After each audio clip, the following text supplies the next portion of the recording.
Hello， 大家好，欢迎来到本次国考、升学考自学上榜如何准备、如何开始的 Chapter 0课程。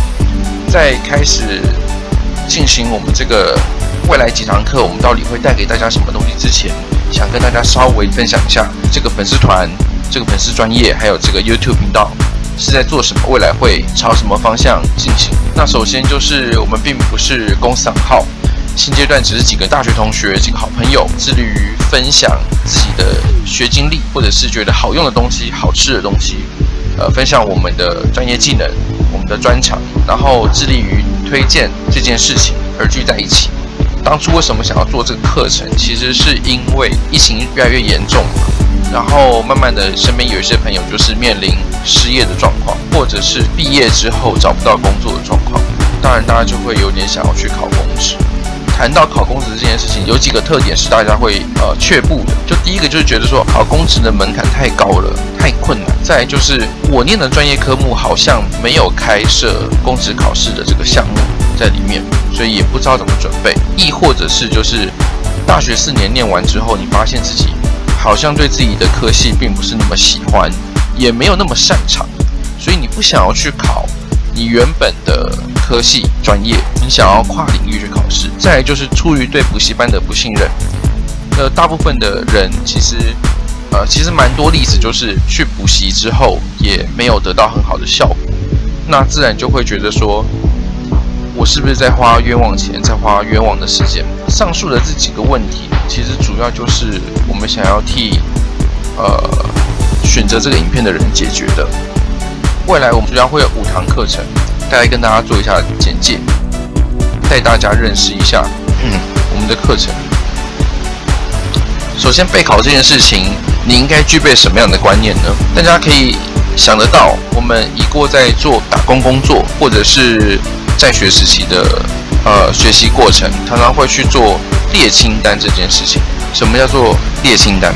我们会把未来要做的事情列一个待办清单，我们会把已经完成的事情列一个工作清单，我们会把完成的事情做一个完成清单，就是我在简报里列的完成清单、工作清单还有待办清单。那这3件事情只是列清单，让我们提醒我们自己说我们应该要做，或者是我们已经做完了，这么简单而已吗？其实这是它最基本的功能，但是在念书这件事情上面，我们必须赋予它一些附加价值，让我们做的每一件事情都格外有意义。那这些价值是什么呢？比如说完成清单，你要知道你做完的每件事情都要有反馈价值。如果你做完一件事情，比如说很多人做笔记，做完就做完了，那些笔记对他来讲没有意见反馈的价值，没有验证自己学习状况的价值。那比如说工作清单要有明确的目标性，公人员考试其实是很明确的。那常常很多朋友都会拿大学在学时期的参考书、原文书去准备国家考试，其实不是不行。如果你没有那么多时间，你没有那么多精神去准备考试的话，那你的阅读、你的准备就要有很明确的目标性。到底什么东西才是针对会考出来的内容？你不能做太多的白工。待办清单呢？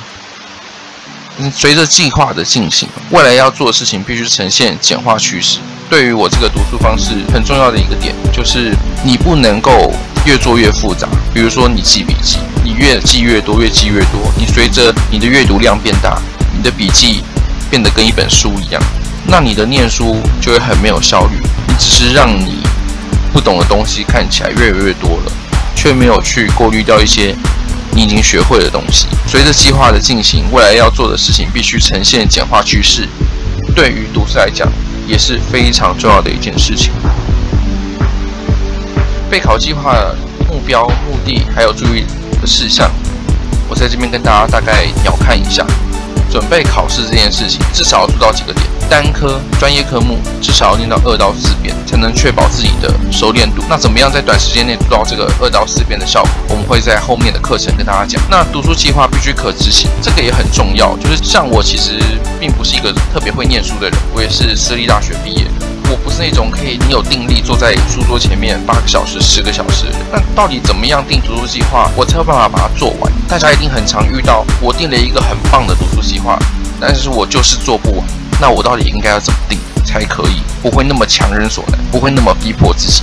再来就是笔记必须客制化，很多人写笔记就是比如说念法规、念法条，把那个法条抄下来，把课本上你不熟悉的东西抄下来，这也是一种记录，没有错。是怎么样记录才能够帮助你强化你的记忆，这是我们必须要学习的。那就会在未来的课程里面我们会提到。再就是笔记必须浓缩化，在未来的计划进行里面，我们所做的工作必须越来越浓缩，越来越少。怎么样去理清哪些是自己已经学会的东西？它必须从笔记里面剔除，不能老是手握着很多你本来就已经懂的东西，你会浪费很多阅读时间，重复在阅读一些不需要阅读的内容。大概讲一下我这几堂课分为哪几个部分。第一个就是我会带你去分析适合的考科，第二个就是我会带你去认识参考书要怎么选择，再来就是呢，我会带你去定制属于你自己的读书计划，然后最后还会告诉你做笔记大概分成哪些类型，你应该怎么样去分析一个文字资料，转化成清晰清楚有架构的笔记。最后第5章我会做一个总结回顾，告诉你们这个4个章节里面彼此的关系是什么，彼此互相牵动的连结是什么。大概讲一下各章节里面的内容。在分析适合的公职考试里面呢，我会带你认识最基本就是国考的种类有什么，要怎么样选择适合的考试可以凸显你的优势。我们常会想说啊，这个科目我念不来，我只好去找老师，我只好去补习。那你到底要选择什么才是你可以不用仰赖补习班真正达到自学的呢？这就是我会在这个章节会带你去认识的。选择考试的过程里面，其实有很多因素。大家常讲说退休潮啊、热门程度啊、冷门科目啊，这些东西我们要怎么看、怎么样分析，才能够选到一个在录取率、在擅长个人优势上面达到最完美的状态的考试，才是我值得去选择的考试，而不是我随便选一个考试都可以。在第2章里面，我会带大家认识参考书选择的特点。参考书之于出题考试所具备的特质啊、策略，哪些才是值得选购的参考书？你的参考书到底有没有针对你的考试去设计？那如果选择补习班的套书可不可以？大家也会考量那个点，就是补习班会出套书、出函授课程。那如果我想要自学，我觉得我念得来，那为什么我不干脆买函授课程就好了？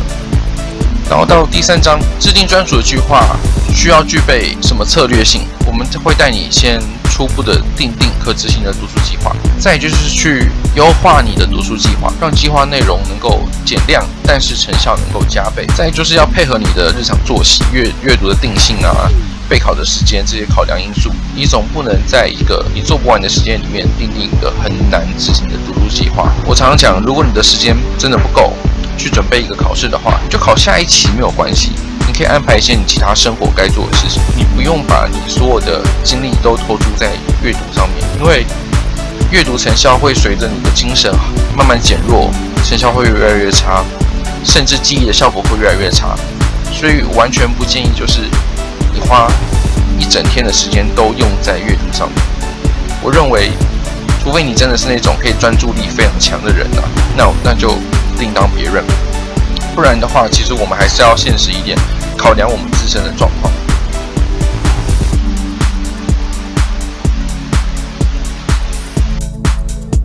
最后第4章，我们就会带大家认识实作笔记的意涵，就是笔记不是抄书，笔记的目标到底是什么？学习吸收程度要如何验证？我要怎么样反馈到笔记上面？我的笔记难道只是写好就好了吗？我能不能让它更针对性？笔记一次性就够了吗？同样的内容我需不需要再改良？怎么样可以提升我的备考效率、准备时间？这一堂课里面，我们就会带大家做怎么样优化你的笔记，可以做成良性循环的笔记。最后第5章，我们会带大家总结回顾，就分析并选定考试项目之后呢，我们会依照参考书选择特点去选择参考书嘛。选完参考书之后，我们会配合作息啊、定性啊，制定专属的读书计划。然后呢，依照笔记的实作方法去完成笔记的撰写，然后用模拟考题去验证计划的成效。那有几个点，如何从笔记、模拟考验证成效回馈到笔记优化，这个我们到时候在第5章会讲。再来就是如何从笔记优化回馈到读书计划，进行读书计划的优化，提升备考效率，这也是我们在第5章的重点。听完我们这个 Chapter 0的简介，那希望未来的几堂课能够帮助到你在考试的准备上面有好的表现。